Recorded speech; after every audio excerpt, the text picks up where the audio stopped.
রাসূলের সাহাবীদের মধ্যেও কিন্তু সবাই এই কৌশলী কাজ কিন্তু পারতেন না।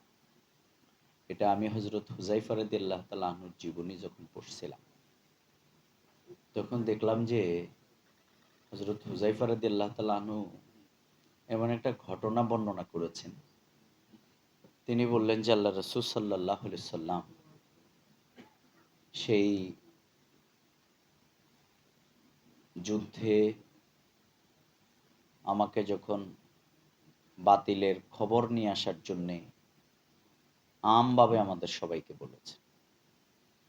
এবং তিনি বর্ণনা করতেছেন হুযায়ফা নিজেই রাদিয়াল্লাহু তাআলা, যে আল্লাহ রাসূল যখন আমাদেরকে আমভাবে একটা দায়িত্বের কথা বলছেন, তখন সেখানে পরিস্থিতির বর্ণনা তিনি দিচ্ছিলেন যে আমরা আমাদের হাতের দিকে তাকাতাম, হাত দেখা যেত না, এত অন্ধকার ছিল।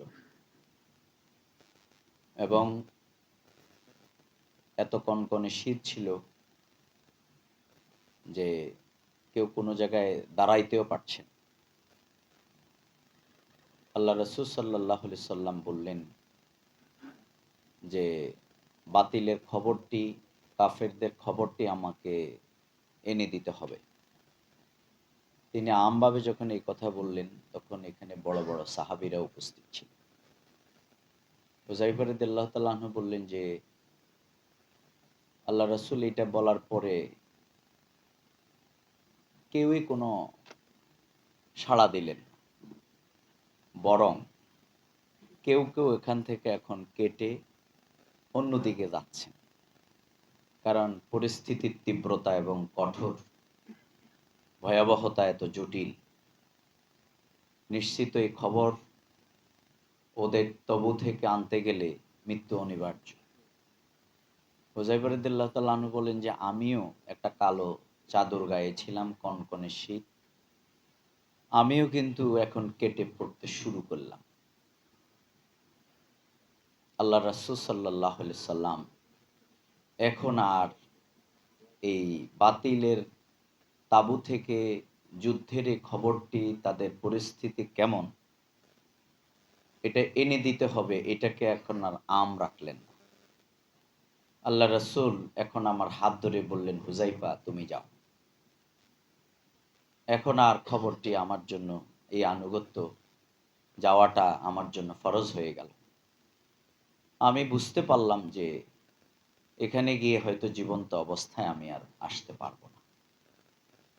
আমি যাওয়ার সময় দেখলাম আল্লাহ রাসূল নামাজে দাঁড়ালেন, আর আমি তাদের খবর আনার জন্যে তাদের তাঁবুতে প্রবেশ করলাম। আমি সেখানে তাদের যুদ্ধের আলাপ আলোচনা সব আমি আত্মস্থ করেছি।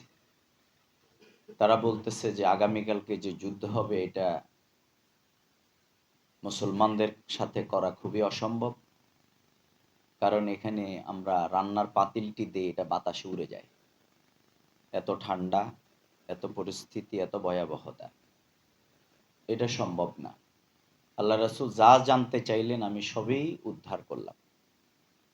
কিন্তু কিছুক্ষণের মধ্যেই তাঁবুর মধ্যে ঘোষণা হয়ে গেল যে তারা বুঝতে পারল যে গোয়েন্দা মুসলমানদের মধ্য থেকে কেউ না কেউ এখানে প্রবেশ করেছে। এই হচ্ছে বুদ্ধিমত্তার এখন শুরু হবে। তারা ঘোষণা করলেন যে প্রত্যেক কাফেরকে বলা হলো যে তোমার পাশের ব্যক্তিকে তুমি তাকে জিজ্ঞাসা করবে যে তুমি কে। তো প্রত্যেকে যদি তার পাশের ব্যক্তিকে জিজ্ঞাসা করে, তাহলে কিন্তু খুব অল্প সময়ের মধ্যেই আইডেন্টিফাইড হয়ে যাবে যে আসলে আমাদের বাহিরে এখানে মুসলমানদের গোয়েন্দা কে আছে। হযরত হুযায়ফা রাদিয়াল্লাহু তাআলা আনহু বললেন যে এই খবর, এই কথা বলার সাথে সাথেই আমি সিদ্ধান্ত নিলাম যে সবার আগে এর প্রয়োগ আমি নিজেই করব। আমি আমার পাশের, দুই পাশের যে কাফের ছিল তাদেরকে অত্যন্ত জোরে ধমক দিয়ে বললাম, তুমি কে? আমি এত জোরে জিজ্ঞাসা করলাম, তারা আমাকে জিজ্ঞাসা করার আগে আমার জিজ্ঞাসাবাদে ভয় পেয়ে গেল। এবং আমি সাথেই সাথেই বললাম যে তুমি যদি মুসলমান হতে তাহলে আমি তোমাকে এখনই তো হত্যা করতাম। আমি এখান থেকে বেঁচে গেলাম। আমি এখান থেকে আস্তে করে বেরিয়ে আসলাম। আমি এসে দেখলাম যে আল্লাহ রসুলকে যে নামাজে দাঁড়ানোর দেখে গিয়েছিলাম, আল্লাহ রসুল নামাজে আদায় করছেন। আল্লাহ রসুল সাল্লাহ সাল্লাম নামাজ ফেরানোর পরে আমি যখন সব খবর আল্লাহ রসুলকে দিলাম, আল্লাহ রসুল বললেন যে হুজাইফা, তোমার জন্যে আল্লাহর পক্ষ থেকে একটি জান্নাত ওয়াজিব করে দেয়া হয়েছে।